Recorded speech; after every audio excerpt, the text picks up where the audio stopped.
कोकण किनारपट्टीवर देखील समुद्राच्या मोठ्या लाटांचा तडाखा बसलेला आहे आणि रत्नागिरी आणि सिंधुदुर्गात समुद्राला अक्षरशः उधाण आलेलं पाहायला मिळतंय। या पार्श्वभूमीवर किनारपट्टीवर धोक्याचा इशारा देखील देण्यात आलाय। देवबाग किनारपट्टीला याचा सर्वाधिक फटका बसला।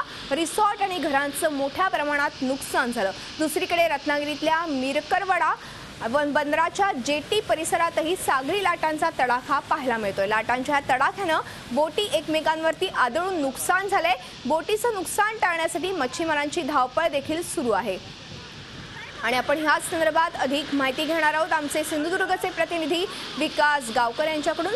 विकास, एकूणच बघितलं गेलं तर अक्षरशः समुद्राला उधाण आलेलं आहे। मच्छीमारांची तर अतिशय मोठ्या प्रमाणात धावपळ सुरू आहे, मात्र मोठ्या प्रमाणात रिसॉर्ट्स आणि इतर घरांचं देखील नुकसान झालेलं पाहायला मिळतंय। काय सविस्तर माहिती आहे?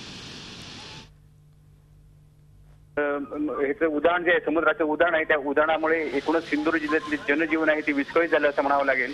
काल आज सकाळी मोठी भरती आली समुद्राला, त्यामुळे मालवण तालुक्यातील देवबाग असेल, तळाशील असेल, त्याचबरोबर सिंधुदुर्ग जिल्ह्यातील बहुतांशी भागाला या उधाणाचा फटका बसलेला आहे। अनेक घरांमध्ये पाणी घुसलेलं आहे, अनेक रिसॉर्ट आहेत ते वाहून गेलेले आहेत। एकूणच किनारपट्टीला मोठं नुकसान झालेलं आहे आणि या एकूणच यामुळे कोकण किनारपट्टीला अलर्ट राहण्याच्या सूचना देण्यात आलेल्या आहेत। मधुरा, नक्कीच अलर्ट राहण्याच्या सूचना दिलेल्या आहेत। या संदर्भात आम्ही वेळोवेळी तुमच्याकडनं अधिक माहिती घेतच राहू। मात्र आता आपण पाहतोय की सिंधुदुर्गमध्ये अतिशय मोठ्या प्रमाणात लाटा उसळत आहेत आणि त्यामुळे तिकडे रिसॉर्ट्स आणि घराला देखील मोठ्या प्रमाणात फटका बसलाय। तिकडे मच्छीमारांनाही समुद्रात न जाण्याचा इशारा देण्यात आलेला आहे। आपण पाहतोय ही दृश्य आहे सिंधुदुर्ग आणि रत्नागिरीतली। मोठ्या प्रमाणात समुद्राला उधाण आलेलं पाहायला मिळतंय।